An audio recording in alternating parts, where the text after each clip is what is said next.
अस्सलामुअलैकुम, welcome to another episode of a show without name. आज का एपिसोड इस पूरी सीरीज का सबसे बेस्ट एपिसोड होने जा रहा है और उसकी वजह हम बिल्कुल भी नहीं है, हमने कुछ नहीं किया, लेकिन इस हफ्ते में पता नहीं क्या हुआ है कि पाकिस्तान और पाकिस्तानी छा छू गए हैं। बिल्कुल। तो ये उसामा क्या सीन है यार। सबसे पहले आते हैं ताइक्वांडो चैंपियनशिप पे, और ये तो हम पे एक इतना बड़ा कलंक का दाग होता था कि ये ताइक्वांडो और जूडो और फलाना, यहाँ पे तो लोग जाते ही मिस होने के लिए हैं, मतलब चले जाते हैं और फिर वापस नहीं आते। तो ये इस दफा मैंने सुना है 15 रुकनी टीम ना सिर्फ वापस आई है बल्कि साथ सोने और पत्नी और चीजों के तमगे भी लाई है। बिल्कुल बिल्कुल, ये आपने सही कहा कि इस दफ़ा लग रहा था कि जो टाइक्वांडो फेडरेशन है उसने वाकई में कोई प्रॉपर जो है टाइक्वांडो टीम पे एफर्ट की और खिलाड़ियों की भी मोस्ट ऑफ ऑल कोचेस से ज़्यादा जो है वो मेहनत हमें नज़र आई है। तो पाकिस्तान ने 15 रुकनी स्क्वाड भेजा था और इंटरेस्टिंग चीज़ है कि 15 के 15 जो पाकिस्तान ने 15 मेडल ही जीते हैं चैम्पियनशिप में, जिसमें 6 गोल्ड हैं, 3 ब्रॉन्ज हैं और 3 सिल्वर हैं और 6 ब्रॉन्ज हैं। सो काफ़ी अचीवमेंट है। बेसिकली 2 कैटेगरीज होती हैं टाइक्वांडो की, एक किर्योगी होती है और एक पूमसे होती है। किर्योगी जो होती है उसमें जो आपका 1-on-1 कंपटीशन होता है, 3 राउंड्स पे बेस्ड होता है, उसमें आपने अपनी जो डिफेंसिव और ऑफेंसिव स्किल्स हैं वो शो करनी होती है। जो पूम से कैटेगरी होती है वो थोड़ी मुख्तलिफ होती है, उसमें आपने इंडिविजुअली और टीम वाइज जो है ओवरऑल अपने स्किल शो करने होते हैं।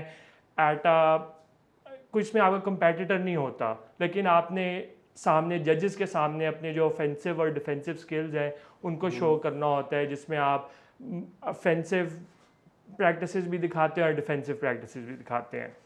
तो पाकिस्तान ने जो किर्योगी कैटेगरी है उसमें 3 गोल्ड मेडल जीते हैं। उसमें शाहजेब खान ने 54 केजी कैटेगरी में जो है गोल्ड मेडल जीता है, इन्होंने इंडियन अपने कंपैटिटर को शिकस्त दी।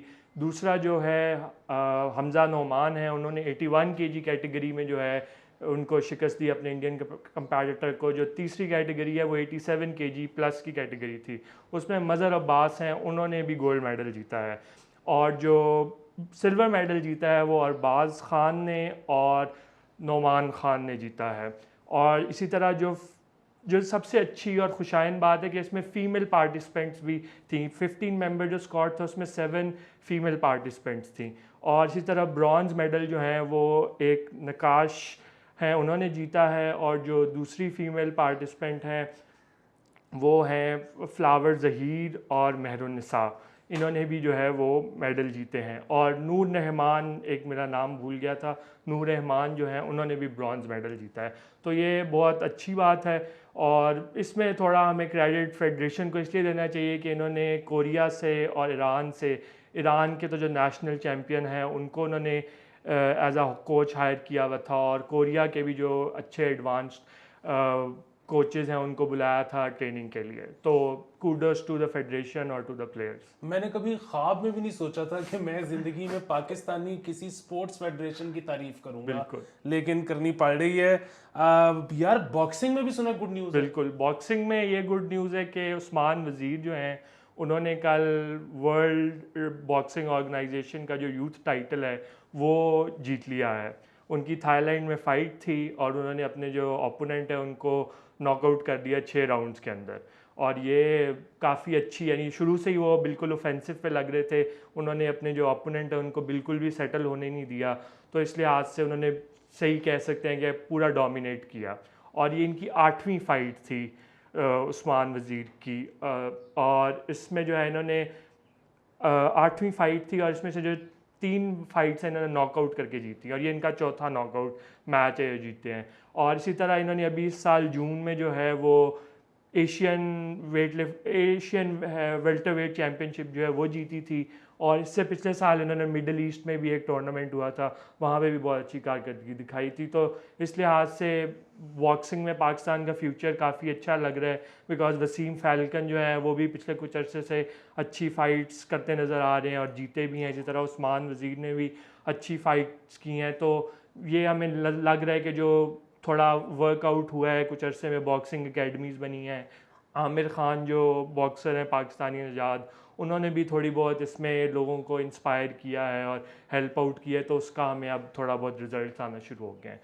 अच्छा, ये भी तक अनडिफीटेड है ना उस्मान? बिल्कुल अनडिफीटेड है, 8 की 8 जो फाइट्स हैं इसमें इन्होंने अनडिफीटेड है। बहुत आला। थोड़े दिन पहले मेरी वसीम फैल्कन से मुलाकात बिल्कुल। हुई और मैं इतना शर्मिंदा हुआ।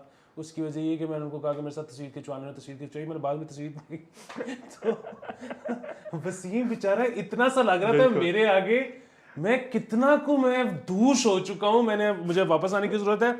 अच्छा, बात ये है कि इतनी गुड न्यूज़ आ रही है, मेरा दिल कह रहा है बच्चा भी पैदा कर लूँ, कि टेंट पैगिंग चैंपियनशिप हुई है और उसमें भी सुना है पाकिस्तानी छा गए। बिल्कुल, टेंट पैगिंग चैंपियनशिप हुई है और इसमें पाकिस्तान की फीमेल टेंट पैगिंग टीम ने जो है वो ब्रॉन्ज मेडल जीता है, तो इसके लिए भी जो है उनको कूडोस। और यानी ये एक रवायती स्पोर्ट है जो पाकिस्तान का आप कल्चरली कह सकते हैं कि सदियों से जो है चला आ रहा है। जो गांव देहात होते हैं वहाँ पे तो ये बहुत इसको पसंद किया जाता है, और जो हर साल एनुअल मेले होते हैं जानवरों के, और उसमें स्पेशल ये नेज़ाबाजी और टेंट पैगिंग जिसे कहते हैं उसके लिए वो उन्होंने इत्माम किया होता है। तो ये ट्रेडिशनल स्पोर्ट है, तो इसमें तो पाकिस्तान को अच्छा करना चाहिए। और इसमें जो सबसे अच्छी बात है कि फातिमा फर्टिलाइज़र जो हैं उन्होंने जो टेंट पैगिंग टीम है उसके लिए सपोर्ट अनाउंस की, उनकी जो ट्रेनिंग थी उसमें उनकी हेल्प आउट की, और वैसे भी कहा कि हम इन्हें स्पॉन्सर करेंगे।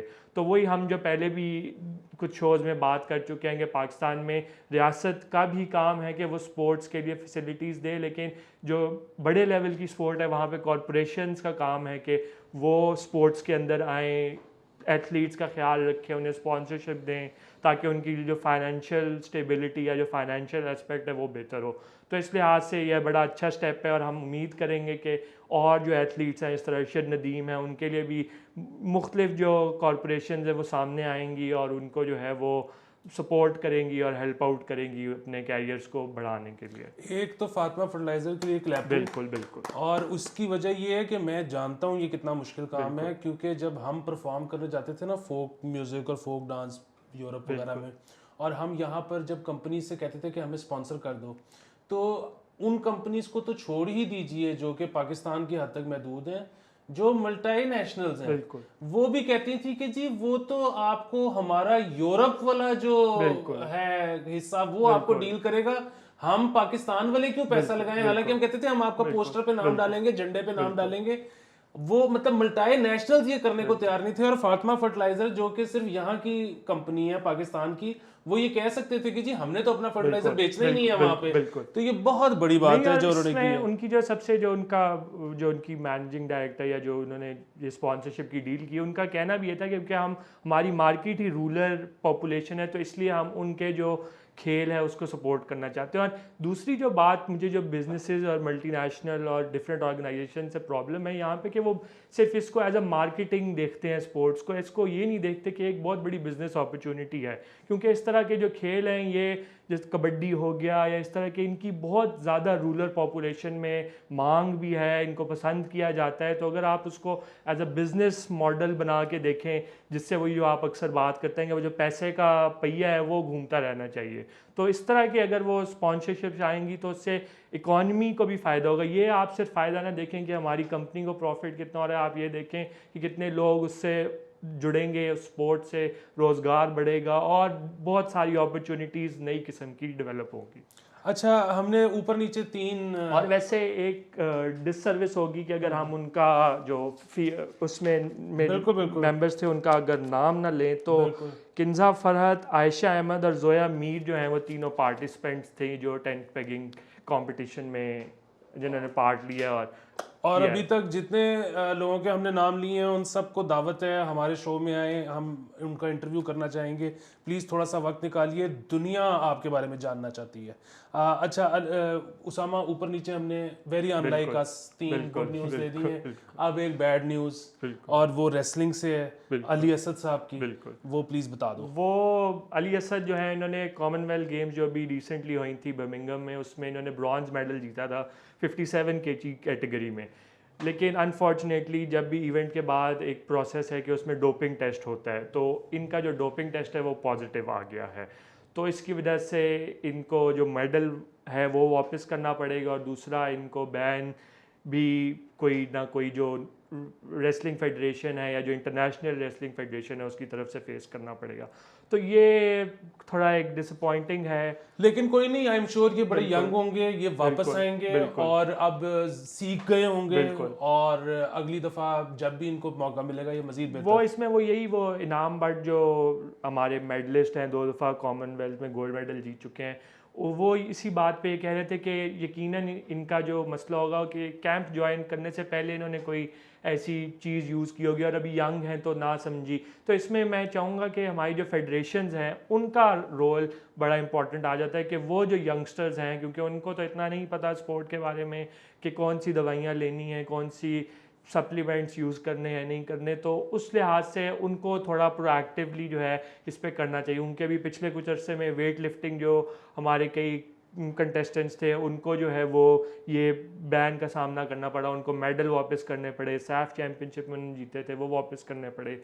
तलहा तालिब की सबसे बड़ी एग्जांपल है कि तलहा तालिब जो है ओलंपिक्स में गए थे, इतनी अच्छी परफॉर्मेंस थी, लेकिन उसके बाद अभी जो पिछले कॉम्पिटिशन है उसमें वो बैन की वजह से शिरकत नहीं कर पाए। तो इसलिए हमारी जो फेडरेशन है इनको बजाय इन चीज़ों को छुपाएं या इन चीज़ों पे पर्दा डालें, इन पे इनको एग्रेसिवली जो है खिलाड़ियों को बताना चाहिए ताकि स्पोर्ट में जो है वो इस तरह के प्रॉब्लम्स ना हो और जो खिलाड़ी हैं वो अपना career without any problem continue कर सकें। बिल्कुल। और यहाँ पे तो देखो ना, सबसे ज्यादा पैसा जिस स्पोर्ट में है वो क्रिकेट है। बिल्कुल। और क्रिकेट के बारे में ये कहा जाता है कि हमारी नेशनल क्रिकेट अकेडमी में डॉक्टर नहीं होता, बिल्कुल। तो यहाँ पे तो क्या हालात हाथ होंगे हम होंगे, इमेजिन भी नहीं कर कर सकते। वही वो कई खिलाड़ियों ने इनाम बट ने कहा कि यहाँ पे मसला सैंपल का होता है कि सैंपल जो है आपने अगर भेजना है इंडिया, आप इसलिए नहीं भेजते कि ये है कि वो गड़बड़ ना कर दें, तो इसलिए वो यूएस भेजना पड़ता है या कहीं और भेजना पड़ता है, और वो एक सैंपल भेजने की जो कॉस्ट है वो एक खिलाड़ी तो बर्दाश्त नहीं कर सकता। तो वो फिर फेडरेशन या उसके भी फेडरेशन के पास भी इतने पैसे नहीं होते कि वो इतने खिलाड़ियों के जो है सैंपल भेज सकें। तो इसलिए कोशिश करनी चाहिए कि इस तरह के केसेस ही कम से कम आए कि इस तरह का प्रॉब्लम ना फेस करना पड़े।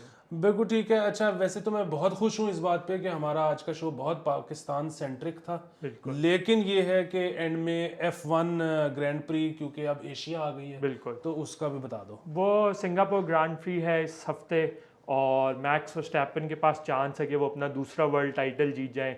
ऑल्दो के अभी सीज़न में कुछ रेसेस पड़ी हैं, लेकिन वो इस सीज़न में इतने डोमिनेंट रहे हैं कि अगर वो ये रेस जीत जाते हैं और उनके जो कंपेटिटर हैं चार्ल्स लेक्लेयर और सर्जियो पेरेज, वो अगर टॉप 5 या 6 में नहीं आते तो मैक्स वर्स्टैपन जो है वो वर्ल्ड टाइटल जीत जाएंगे। और ये इतने डोमिनेंट रहे सीज़न के, ये सिर्फ 2 रेसेस की दूरी पे हैं माइकल शूमाकर और सेबेस्टियन वेटेल का, जो 13 विन्स का एक सीज़न में जो रिकॉर्ड है उसको बराबर करने के। तो इससे पता चलता है कि मैक्स वर्स्टैपन और रेड बुल जो है वो कितने डोमिनेंट रहे हैं। रेड बुल के पास भी चांस है कि वो अपनी जो कंस्ट्रक्टर्स चैम्पियनशिप है उस पर अपनी ग्रिफ जो है उसको बिल्कुल मजबूत कर लें अगर वो ये रेस अच्छी उनकी जाती है। जो दूसरा स्पॉट है उसके लिए मर्सिडीज़ और फरारी में बड़ी अच्छी कांटे की जंग जारी है, क्योंकि 35 पॉइंट का सिर्फ फ़र्क रह गया है। शुरू में तो लग रहा था कि फरारी ही सेकंड रहेगा थ्रू आउट द सीज़न, पर पिछली कुछ रेसेस में मर्सिडीज़ ने काफ़ी अच्छा कमबैक किया है। तो हम ये एक्सपेक्ट कर सकते हैं कि आने वाली जो कुछ रेसेस हैं इसमें मर्सिडीज शायद फरारी को ओवरटेक कर ले कंस्ट्रक्टर्स चैंपियनशिप में और दूसरी पोजीशन ले ले।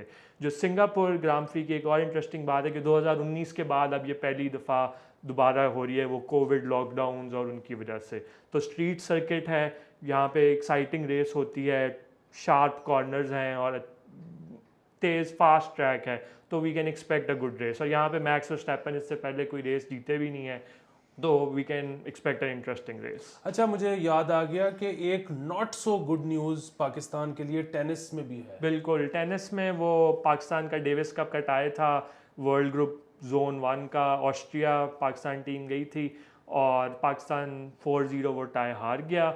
उसमें आप कुछ ज़्यादा नहीं कर सकते, अच्छी एफर्ट की थी प्लेयर्स ने, पर ऑस्ट्रिया की जो टीम है उसका calibre in terms of talent और एक्सपोजर वो बहुत ज़्यादा है, तो it was sort of a expected result.